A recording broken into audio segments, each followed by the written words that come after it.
Hey guys, അപ്പോൾ ഇന്നൊരു outing വ്ളോഗാണ്. ഞാനും എൻ്റെ അമ്മയും അനിയത്തിമാരും കൂടെ ചേർന്നിട്ട് പുറത്തേക്ക് പോകാമെന്ന് വിചാരിച്ചിട്ടുണ്ടായിരുന്നു.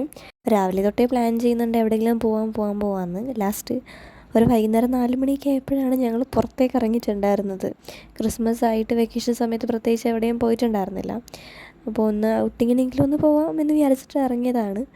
പിന്നെ ഈ ഒരു ഡ്രസ്സാണ് ഞാൻ എൻ്റെ കഴിഞ്ഞ വീഡിയോയിൽ ഞാൻ പറഞ്ഞ് മേടിച്ചിട്ടുണ്ടായിരുന്നത്. ഈ ഒരു ഡ്രസ്സാണ് മേടിച്ചിട്ടുണ്ടായിരുന്നത്. പിന്നെ ഞങ്ങൾ ഇറങ്ങിയിരുന്ന ടൈം നല്ല അടിപൊളി ടൈമായിരുന്നു. ഫോട്ടോസും വീഡിയോസൊക്കെ എടുക്കാൻ പറ്റിയൊരു ടൈമായിരുന്നു. അങ്ങനെ കുറച്ച് ഫോട്ടോസും വീഡിയോസൊക്കെ ഒത്തിരി എടുത്തിട്ടുണ്ടായിരുന്നു ഞാൻ. പിന്നെ ഇതാണ് ഞാൻ ഇട്ടിരിക്കുന്ന ഔട്ട്ഫിറ്റ്. അപ്പോൾ എനിക്ക് ഭയങ്കരമായിട്ട് ഇഷ്ടപ്പെട്ടിട്ടുണ്ടായിരുന്നു. ഭയങ്കര കംഫർട്ടബിളാണ്, അടിപൊളി ഡ്രസ്സാണ്. പിന്നെന്താ, ഞാനും എൻ്റെ അനിയത്തിമാരും അമ്മയും കൂടെ ആയിട്ടായിരുന്നു ആദ്യം പോയിട്ടുണ്ടായിരുന്നത്. പിന്നെ ഒരാളും കൂടെ ജോയിൻ ചെയ്യുന്നുണ്ട്. അതാരാന്നൊക്കെ എന്തായാലും വഴിയെ ഞാൻ പറഞ്ഞുതരാം. അപ്പോൾ ഫസ്റ്റ് ഞങ്ങളുടെ തീരുമാനം വാക്ക് വേ പോകാമെന്ന് തന്നെയായിരുന്നു. പക്ഷേ വാക്ക് വേയിൽ പ്രത്യേകിച്ച് ഒന്നും തന്നെ ഉണ്ടായിരുന്നില്ല. ഞങ്ങൾ കുറച്ച് നേരം പോയിട്ടിരുന്നപ്പോൾ തന്നെ മടുത്തിട്ടുണ്ടായിരുന്നു.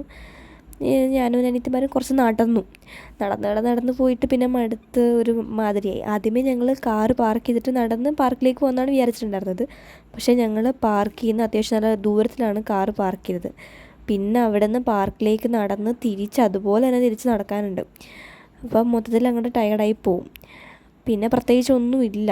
അങ്ങനെ ലാസ്റ്റ് ഞങ്ങൾ അവിടുന്ന് തിരിച്ച് പോവാം എന്നുള്ളൊരു പ്ലാനായി. പിന്നെ ഞങ്ങൾ എന്തായാലും അവിടം വരെ വന്നതല്ലേന്ന് വിചാരിച്ചിട്ട് കുറച്ച് ഫോട്ടോസും വീഡിയോസും കാര്യങ്ങളൊക്കെ എടുത്തിട്ടുണ്ടായിരുന്നു. അവിടെ നിന്നിട്ട് എൻ്റെ അനിയത്തിമാർക്ക് നന്നായിട്ട് പോസ്റ്റ് ചെയ്യാൻ അറിയാവുന്നത് കൊണ്ട് തന്നെ കുറച്ച് ടൈം എടുത്തിട്ടുണ്ടായിരുന്നു ആ പരിപാടിക്ക്.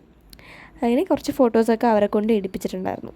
പിന്നെ ഞങ്ങൾ അവിടെ നിന്ന് ഇറങ്ങിയതിന് ശേഷം എൻ്റെ ഫ്രണ്ട് ലക്ഷ്മീനെ വിളിച്ചു. എന്നിട്ട് അവളോട് ചോദിച്ചു, നമുക്ക് ബീച്ചിൽ പോയാലാണ് എവിടെയെങ്കിലുമൊക്കെ പോകാമെന്ന് പറഞ്ഞിട്ട് അവളുടെ വീട്ടിൽ നിന്ന് ഞങ്ങളിപ്പോൾ വിളിക്കാൻ പോവാണ്. ലക്ഷ്മിയും ഞാൻ ഇതിനു മുമ്പ് ഞങ്ങൾ വീഡിയോ ഇട്ടിട്ടുണ്ടായിരുന്നു ഞങ്ങൾ ചെല്ലാനം ബീച്ചിൽ പോയത്. അപ്പോൾ അവിടേക്ക് തന്നെയാണ് ഈ പ്രാവശ്യം പോകുന്നത്.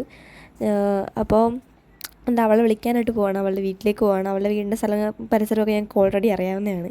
അവളുടെ വീട്ടിൽ ചോദിച്ചപ്പോൾ തന്നെ സമ്മതിച്ചിട്ടുണ്ടായിരുന്നു. കാരണം ഞങ്ങൾ നേരത്തെയും പോയിട്ടുള്ളത് കൊണ്ട് തന്നെ അവളുടെ വീട്ടിലും കുഴപ്പമുണ്ടായില്ല. അങ്ങനെ ഞങ്ങൾ ചെല്ലാനം ബീച്ചിൽ പോകാം എന്നുള്ളൊരു പ്ലാന് ആ വാക്ക് വേയിൽ അവിടെ വെച്ചിട്ടാണ് ഇട്ടിട്ടുണ്ടായിരുന്നു. പിന്നെ അവളെ വിളിച്ചത് ചോദിച്ചു വിടുമോ ഇല്ലയെന്നൊരു ഇതിൽ.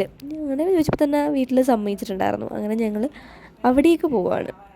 പിന്നെ അവളെ കണ്ട് അവൾ ഓടിച്ചാടി വണ്ടിയിൽ കയറിയിട്ടുണ്ടായിരുന്നു. അവൾക്ക് ഭയങ്കര ഹാപ്പി ആയിട്ടുണ്ടായിരുന്നു. അവൾ ആദ്യമായിട്ടാണ് രണ്ടുപേരെയും ഒരുമിച്ച് കാണുന്നത്. അവൾ ഇതിനു മുമ്പ് ഒരാളെ എന്തോ കണ്ടിട്ടുണ്ട്. അപ്പോൾ ആദ്യമായിട്ടാണ് രണ്ടുപേരും ഒരുമിച്ച് കാണുന്നത്. അപ്പോൾ അവരിൽ ഒരാൾക്ക് ദിയയ്ക്ക് ഭയങ്കര ഒരു നാണവും കാര്യങ്ങളൊക്കെ ഉണ്ടായിരുന്നു. മിയ പെട്ടെന്ന് തന്നെ സംസാരിച്ചിട്ടുണ്ടായിരുന്നു. ദിയയ്ക്ക് ചെറിയൊരു ചമ്മലും കാര്യങ്ങളൊക്കെ ഉണ്ടായിരുന്നു. പിന്നെ അവരിങ്ങോട്ട് കമ്പനിയായി.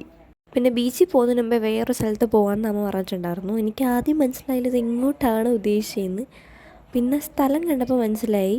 ഞങ്ങൾ ചില സമയത്തൊക്കെ ചെല്ലാനം ഭാഗത്തൂടെ പോകുന്ന സമയത്ത് കണ്ടിട്ടുണ്ട്. അപ്പോൾ ആ സമയത്തൊക്കെ ഇങ്ങനെ അവിടെ കയറി ഒന്ന് കാണണം എന്നൊരാഗ്രഹം ഉണ്ടായിരുന്നു.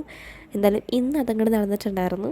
ഈ സൈഡിൽ കൂടെ സ്റ്റെപ്പും കാര്യങ്ങളൊക്കെ ഉണ്ടായിരുന്നു. അവിടെ കൂടെ കയറി മേളിലെത്തി അത്യാവശ്യം രസമുണ്ടായിരുന്നു. ഫോട്ടോസൊക്കെ എടുക്കാൻ പറ്റിയ ഒരു സ്പോട്ടാണ്. ഫ്രണ്ട്സൊക്കെ ആയിട്ട് വന്നിരുന്ന് ഗോസിപ്പ് കടിക്കാൻ പറ്റിയ സ്പോട്ടാണ്. ഞാൻ ലക്ഷ്മി അത് പറഞ്ഞുകൊണ്ടിരിക്കുകയായിരുന്നു. ഞങ്ങളുടെ ഫ്രണ്ട്സ് ഗ്യാങ്ങിലുള്ള ബാക്കിയുള്ള ആൾക്കാർ കൊണ്ടുണ്ടായിരുന്നെങ്കിൽ അടിപൊളി ആനയെന്നൊക്കെ പറഞ്ഞ് സംസാരിച്ചുകൊണ്ടിരിക്കുകയായിരുന്നു. പിന്നെ ഞങ്ങൾക്ക് സംസാരിക്കാനൊരു ടോപ്പിക്കിന് എവിടെയാണ് ക്ഷാമം. ഞങ്ങൾ പിന്നെ ഇരുന്നും കൊണ്ട് വർത്താനമായിരുന്നു. പിന്നെ ഒരു കാര്യം ഉണ്ടായതെന്ന് വെച്ചാൽ എൻ്റെ അനിയത്തിമാർ രണ്ടുപേരും ഇങ്ങനെ മാച്ചിങ് ആയിട്ട് ഒരു ട്വിൻസ് ആയതുകൊണ്ട് തന്നെ രണ്ടുപേർക്കും ഇതുപോലെ പിങ്ക് ഡ്രസ്സ് ഇട്ടിട്ടായിരുന്നു അവർ വന്നിട്ടുണ്ടായിരുന്നത്.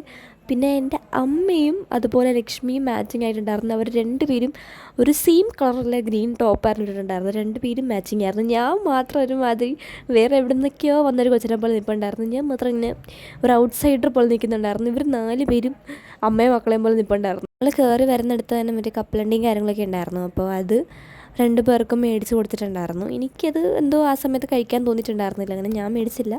ഇവർക്ക് 2 പേർക്കും അത് മേടിച്ചിട്ടുണ്ടായിരുന്നു. പിന്നെ എനിക്ക് ഈ പനിയുടെ ആ ഒരു ഇത് അടിച്ചിരിക്കുന്നതുകൊണ്ട് തന്നെ എനിക്ക് ഒന്നിനോട് കഴിക്കുന്നതിൻ്റെ ഐറ്റംസിനോടൊന്നും ഒരു താല്പര്യം തോന്നിയിട്ടുണ്ടായിരുന്നില്ല. അങ്ങനെ എനിക്ക് വേണ്ടെന്ന് പറഞ്ഞു. ലക്ഷ്മിക്കും വലിയ താല്പര്യമില്ല. അങ്ങനെ 2 പേരും ഞങ്ങൾ ഇൻ്റർ വേണ്ടെന്ന് പറഞ്ഞിട്ടുണ്ടായിരുന്നു. പിന്നെ അവർ കഴിക്കുന്നതിനിടയിൽ ഓരോന്നും ഞങ്ങൾക്ക് ഇൻ്റർക്കും കൊണ്ട് തരുന്നുണ്ടായിരുന്നു. അത് ഞങ്ങൾ ഇടയ്ക്ക് കുറച്ച് കഴിച്ചിട്ടുണ്ടായിരുന്നു. പിന്നെ ഞങ്ങളങ്ങനെ അവിടെ നിന്ന് ഇറങ്ങിയിട്ട് ബീച്ചിലേക്ക് പോകാനായിട്ട് പോയിട്ടുണ്ടായിരുന്നു. പിന്നെ ഞങ്ങൾ അവിടെ നിന്ന് ഇറങ്ങി ബീച്ചിലേക്ക് വരുന്ന ഒരു ടൈമിൽ കാറിൽ വെച്ചിട്ട് ലക്ഷ്മിയും പിന്നെ എൻ്റെ അനിയത്തിമാരുമായിട്ട് ഭയങ്കര കമ്പനിയായി. ലക്ഷ്മിയും എൻ്റെ അനിയത്തിമാരും കൂടെ ബാക്കിലായിരുന്നിട്ടുണ്ടായിരുന്നത്.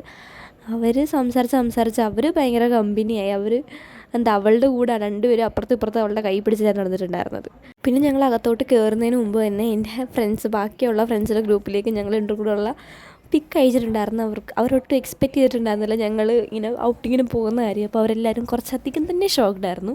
ഇന്നിപ്പോൾ അവരെ കൂട്ടാണ് ഞങ്ങൾ പോകുന്നത്. രണ്ടാമത്തെ ഒരു ഔട്ടിങ്ങാണ്. ഇതിന് മുമ്പ് പോയ സമയത്ത് അവരാരും വിളിച്ചിട്ടുണ്ടായിരുന്നില്ല. അതും അൺപ്ലാൻഡ് ആയിരുന്നു, ഇതും അൺപ്ലാൻഡ് ആയിരുന്നു. പെട്ടെന്നെടുത്ത തീരുമാനമാണ്. അങ്ങനെയാണ് ഞങ്ങൾ വന്നിട്ടുണ്ടായിരുന്നത്. പിന്നെ ബീച്ചിൻ്റെ അവിടെ പോയിട്ട് ഞങ്ങൾ ഇന്ന് അവരെ വെള്ളത്തിൽ ഇറക്കിയിരിക്കും എന്നാണ് പറഞ്ഞിട്ടുണ്ടായിരുന്നത്. അതുകൊണ്ട് തന്നെ അവർക്ക് ഡ്രസ്സും കാര്യങ്ങളൊക്കെ എൻ്റെ അനിയത്തിമാർക്ക് ക്യാരി ചെയ്തിട്ടുണ്ടായിരുന്നു. എനിക്കും അമ്മയ്ക്കൊന്നും എടുത്തിട്ടുണ്ടായിരുന്നില്ല, ഇവർക്ക് ഇൻ്റർക്കും എടുത്തിട്ടുണ്ടായിരുന്നു. അങ്ങനെ ഞങ്ങൾ ബീച്ചിൽ എത്തിയിട്ടുണ്ടായിരുന്നു. എനിക്കാണെങ്കിൽ പാൻറ്റ് നനയ്ക്കാൻ ഭയങ്കര മടിയാണ്. കാരണം എന്തോ മാതിരിയാവും. പിന്നെ പാൻറ്റ് നനയ്ക്കാൻ ഭയങ്കര മടിയായതുകൊണ്ട് തന്നെ ഞാൻ പാൻറ്റ് ഫസ്റ്റ് പൊക്കി പിടിച്ചായിരുന്നു നിന്നിട്ടുണ്ടായിരുന്നത്. പിന്നെ സ്റ്റാർട്ടിങ്ങിലാണ് ഞങ്ങൾ നിന്നിട്ടുണ്ടായിരുന്നത്. അധികം അകത്തേക്ക് കയറിയിട്ടുണ്ടായിരുന്നില്ല ആദ്യമേ. അപ്പോൾ വെള്ളം കുറച്ചേ ഉള്ളൂ. അതുകൊണ്ട് തന്നെ പാൻറ്റ് ഇങ്ങനെ പൊക്കി പിടിച്ചാൽ മാത്രം മതി, അധികം വെള്ളം ഇല്ലല്ലോ. പക്ഷേ കുറച്ച് കഴിഞ്ഞപ്പോഴേക്ക് അവരിങ്ങനെ ഫ്രണ്ടിലേക്ക് വരാൻ തുടങ്ങിയിട്ടുണ്ടായിരുന്നു. പിന്നെ എനിക്ക് പാൻറ്റ് പിടിക്കാൻ സമയമൊന്നും ഉണ്ടായിരുന്നില്ല. വെള്ളം അടിച്ചങ്ങോട്ട് കയറിയിട്ടുണ്ടായിരുന്നു. എൻ്റെ മുട്ടിൻ്റെ താഴെ വരെ അത്യാവശ്യം വെള്ളം നനഞ്ഞിട്ടുണ്ടായിരുന്നു. ലക്ഷ്മിയുടെയും മുട്ട് വരെ, എൻ്റെ അനിയത്തിമാരുടെ മേളിലേക്ക് വരെ കയറിയിട്ടുണ്ടായിരുന്നു. അവരുടെ ടോപ്പിൻ്റെ ഭാഗം വരെ അത്യാവശ്യം നനഞ്ഞിട്ടുണ്ടായിരുന്നു. അങ്ങനെ ഡ്രസ്സൊക്കെ മാറേണ്ടി വന്നിട്ടുണ്ടായിരുന്നു. ഏതായാലും ഡ്രസ്സ് എടുത്തത് കാര്യമായി, അതുകൊണ്ട് തന്നെ രക്ഷപ്പെട്ടു. അല്ലെങ്കിൽ പണിയായേനെ. ഞങ്ങൾ ഈ ബീച്ചിൻ്റെ കാര്യം പ്ലാൻ ചെയ്തിട്ടല്ല ഡ്രസ്സ് എടുത്തിട്ടുണ്ടായിരുന്നത്. പാർക്കിൽ പോയിട്ട് അവിടെ എങ്ങാനും ചെളിയെങ്ങാനും പറ്റിയിട്ട് ഇനി മാറേണ്ടി വന്നാൽ എടുക്കാമല്ലോ എന്ന് വിചാരിച്ചിട്ടാണ് ഡ്രസ്സും കാര്യങ്ങളൊക്കെ എടുത്ത് വന്നിട്ടുണ്ടായിരുന്നത്. പക്ഷേ ഏതായാലും ഇങ്ങനെ ഇപ്പോൾ ഉപയോഗിക്കേണ്ടി വന്നു. പിന്നെ കുറച്ച് നേരം കളിച്ച് നിന്ന് അത്യാവശ്യം ഇരുട്ടായ സമയത്ത് ഞങ്ങൾ കയറാമെന്നൊക്കെ വിചാരിച്ചിട്ടുണ്ടായിരുന്നു. അവിടുന്ന് ഇനി ഇത്രയും മതി കളിച്ചെന്നൊക്കെ പറഞ്ഞ് കയറാവുന്ന സമയത്ത് അവരിങ്ങനെ മണ്ണിൽ എഴുതാം, കടലിങ്ങനെ നമ്മൾ എഴുതുമല്ലോ, അപ്പോൾ അങ്ങനെ മണ്ണിൽ എഴുതാനായിട്ട് പോയിക്കാണ്. ലക്ഷ്മിയാണ് അവരെ പഠിപ്പിച്ചു കൊടുക്കുന്നത് എന്തൊക്കെയാണ് ചെയ്യേണ്ടതെന്നൊക്കെ. പിന്നെ അതെല്ലാം കഴിഞ്ഞതിന് ശേഷം എന്തെങ്കിലും കഴിക്കാമെന്ന് വിചാരിച്ചിട്ട് ഞങ്ങൾ അവിടെ അടുത്ത് തന്നെ ഫുഡ് കിട്ടുന്ന ചെറിയ ഫുഡ് സ്റ്റോൾസും കാര്യങ്ങളൊക്കെ ഉണ്ട്. അപ്പോൾ കഴിഞ്ഞ പ്രാവശ്യം പോയ സെയിം സ്ഥലത്ത് പോയിട്ട് എന്തെങ്കിലും കഴിക്കാമെന്ന് വിചാരിച്ചിട്ടുണ്ടായിരുന്നു. അപ്പോൾ അനിയത്തിമാർക്ക് രണ്ടർക്കും ആദ്യം ഐസ്ക്രീം ഇങ്ങനെ കൊടുത്തിട്ടുണ്ടായിരുന്നു. ഒരാൾ സ്ട്രോബെറിയും ഒരാൾ ചോക്കോബാറും ഒക്കെ ആയിരുന്നു പറഞ്ഞിട്ടുണ്ടായിരുന്നത്. അങ്ങനെ അവരത് കിട്ടി. അതൊക്കെ കഴിച്ചുകൊണ്ടിരുന്ന സമയത്ത് ഞങ്ങൾ വോഫിൾസ് ഓർഡർ ചെയ്തിട്ടുണ്ടായിരുന്നു. കഴിഞ്ഞ പ്രാവശ്യം പോയ സമയത്ത് ലക്ഷ്മിക്ക് കരിഞ്ഞു പോയതൊക്കെ കിട്ടിയിട്ടുണ്ടായിരുന്നു. അപ്പോൾ അതൊക്കെ ഞങ്ങൾ വീണ്ടും ഇങ്ങനെ പറഞ്ഞുകൊണ്ടൊക്കെ ഇരിക്കുകയായിരുന്നു. ഞങ്ങൾക്ക് എല്ലാവർക്കും നല്ലത് കിട്ടി, അവൾക്ക് മാത്രം അന്ന് കരിഞ്ഞത് കിട്ടിയ കാര്യമൊക്കെ ഇങ്ങനെ പറഞ്ഞുകൊണ്ടിരിക്കുകയായിരുന്നു. അങ്ങനെ ഈ പ്രാവശ്യം എന്തോ ഭാഗ്യം കൊണ്ട് ലക്ഷ്മിക്കാണ് ആദ്യം കിട്ടിയിട്ടുണ്ടായിരുന്നത്. അവൾ ഓറിയോ ആയിരുന്നു പറഞ്ഞിട്ടുണ്ടായിരുന്നു. കഴിഞ്ഞ പ്രാവശ്യത്തത് മാറ്റിയിട്ട് ഓറിയോ പറഞ്ഞിട്ടുണ്ടായിരുന്നു. അങ്ങനെ അവൾക്ക് ആദ്യം കിട്ടി. അവൾക്ക് കിട്ടിയ സാധനം നോക്കിയിരിക്കുകയാണ്, എന്താണ് കിട്ടിയെന്നൊക്കെ നോക്കിയിരിക്കുകയായിരുന്നു അവർ രണ്ടുപേരും. പിന്നെ ഇതിൻ്റെ ഫസ്റ്റ് ബൈറ്റ് എടുത്തിട്ടുണ്ടായിരുന്നത് ഞാനായിരുന്നു. ഞാൻ ഇങ്ങനെ കഴിച്ച് നോക്കി കൊള്ളാമെന്ന്. പിന്നെ എനിക്ക് അപ്പോൾ തന്നെ മനസ്സിലായി അവൾക്ക് എന്തായാലും ഈ പ്രാവശ്യം നല്ലതാണ് കിട്ടിയിട്ടുണ്ടായിരുന്നത്. എൻ്റെ സന്തോഷം അവൾക്ക് നല്ലതുപോലെ ഉണ്ടായിരുന്നു. പിന്നെ എൻ്റെ അനിയത്തിയും കഴിച്ചു, അവളും കഴിച്ചു. അതിനൊക്കെ ശേഷം കുറച്ചധികം നേരം വെയിറ്റ് ചെയ്തിട്ടാണ് എൻ്റെ കിട്ടിയിട്ടുണ്ടായിരുന്നത്. ഞാൻ കിറ്റ്കാറ്റായിരുന്നു പറഞ്ഞിട്ടുണ്ടായിരുന്നത്. അങ്ങനെ എൻ്റെ കിട്ടി. എൻ്റെ നല്ലതുപോലെ കരിഞ്ഞിരണമായിരുന്നു എനിക്ക് കിട്ടിയിട്ടുണ്ടായിരുന്നത്. എനിക്കും അമ്മയ്ക്കും കരിഞ്ഞാണ് കിട്ടിയിട്ടുണ്ടായിരുന്നത്.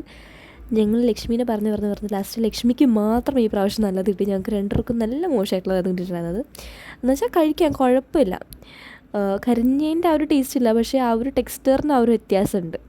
ലക്ഷ്മിയുടെ കുറച്ചും കൂടെ സോഫ്റ്റാണ്, ഞങ്ങളുടേത് ഭയങ്കര ഹാർഡായിട്ടുള്ളതാണ്, അത്യാവശ്യം നല്ല ക്രിസ്പി ആയിട്ടുള്ളതാണ്.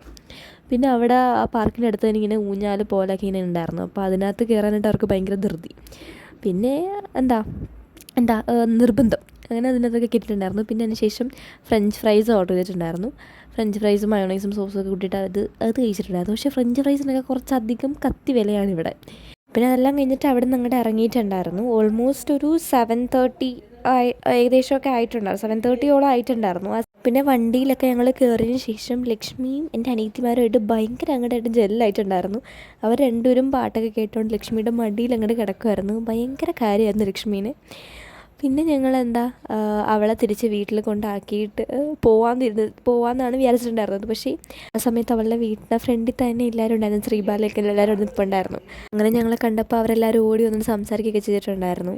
അങ്ങനെ അവളെ കൊണ്ടാക്കി തിരിച്ച് പോകുന്ന വഴിക്ക് ഞാനും അമ്മയും ഇത് തന്നെ സംസാരിച്ചുകൊണ്ടിരിക്കുകയായിരുന്നു. നല്ല വെൽക്കമിങ് ആയിട്ടുള്ള ആൾക്കാരാണെന്നൊക്കെ.